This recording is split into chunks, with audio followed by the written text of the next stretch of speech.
قوم کے جوانوں اپنے مصطفیٰ کے دین کو بچا لو، اپنے نبی کے دین کو بچا لو، اپنے نبی کے قرآن کو بچا لو، اپنے نبی کے دین کو بچا لو۔ یہ وہ دین ہے جس کے لیے مصطفیٰ نے طائف کے میدان میں پتھر کھائے تھے۔ اما عائشہ نے میرے نبی سے پوچھا، یا رسول اللہ آپ یہ بتائیں آپ کی زندگی میں سب سے زیادہ سخت دن کون تھا؟ کیا سب سے زیادہ سخت دن احد کا دن تھا؟ میرے نبی فرماتے عائشہ نہیں، احد کا دن نہیں تھا، سب سے زیادہ مشکلات کا دن تو میرے لیے وہ تھا جب میں طائف میں اپنا دین لے کے گیا تھا، جب میں طائف میں اپنا دین لے کے گیا اور جب میں طائف میں پہنچا تو طائف کے 3 بڑے سردار تھے۔ میں ایک کے پاس گیا اور میں نے کہا یہ قرآن جو ہے نا یہ اللہ کی کتاب ہے، اللہ نے مجھ پہ نازل فرمائی ہے، میں اللہ کا نبی بن کے آیا ہوں، لوگوں کی ہدایت کے لیے آیا ہوں۔ تو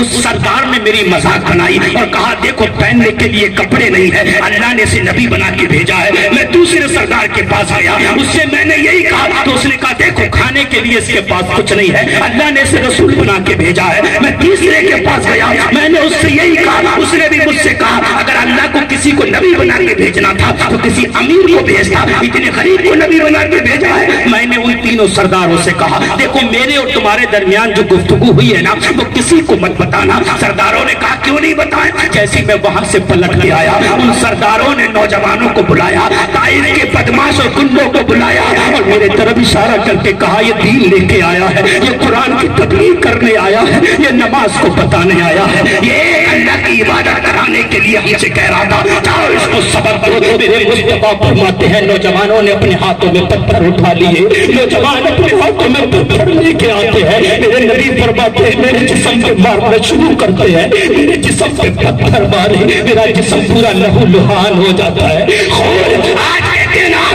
قوم کہتی ہے یار 10 روپے امام صاحب کو فالتو کے لیے دیتا، ارے میں کیسے دے دوں یار، میرے باپ کی پسینے کی کمائی ہے، سر کا پسینہ ایڑیوں پہ پہنچ گیا میرے باپ کے، میرا باپ رکشا چلاتا ہے، میں پیسے کیوں دے دوں بھائی، میرا بس کی بات نہیں ہے، 1000 روپے مسجد میں دے دوں چندہ، میری بہت محنت کی کمائی ہے، تجھے 1000 روپے بڑی محنت کے لگتے ہیں، جو دین ہے نا دین اسے تم برباد کر رہا ہے، یہ پسینے کا دین نہیں ہے، یہ مصطفیٰ کے خون کا دین ہے، یہ مصطفیٰ کا خون پسند، میرے مصطفیٰ کا خون کاندوں پر نہیں بلکہ میرے مصطفیٰ کا دین خون اینیوں پر پہنچ گیا تھا، نالین مبارک خون سے بھر گئی تھی میرے مصطفیٰ کی، جب پتھر پڑتے تھے میرے نبی کے جسم پر میرے مصطفیٰ بیٹھ جاتے تھے، اور میرے مصطفیٰ جب بیٹھتے تھے تو وہ ان کے قریب آتے اور مصطفیٰ کو پکڑ کے اٹھاتے تھے اور کہتے تھے بتا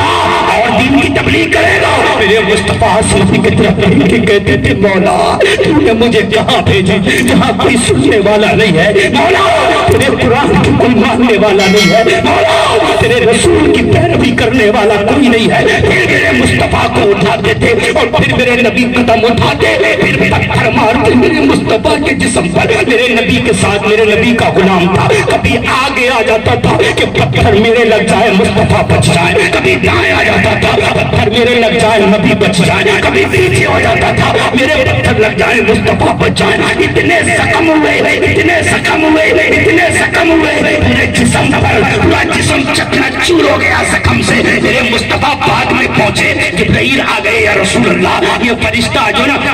یہ پہاڑوں پر مقرر ہے یہ آپ سے ملنا چاہتا ہے، میرے مصطفیٰ نے فرمایا بھیجو، فرشتہ آیا یا رسول اللہ یہ طائف ہے نا طائف یہ 2 پہاڑوں کے بیچ میں ہے، اگر اجازت دو تو میں دونوں پہاڑوں کو ملا کر ان کو پیس کے سرما بنا دوں۔ میرے مصطفیٰ کی آنکھوں میں آنسو آئے، ارشاد فرمایا جبرائیل اس سے کہہ دو میں دنیا میں مارنے کے لیے نہیں آیا بلکہ مردوں کو جلانے کے لیے آیا ہوں، میں دنیا میں بدلہ لینے کے لیے نہیں آیا بلکہ پتھروں کا جواب دعاؤں سے دینے کے لیے آیا ہوں۔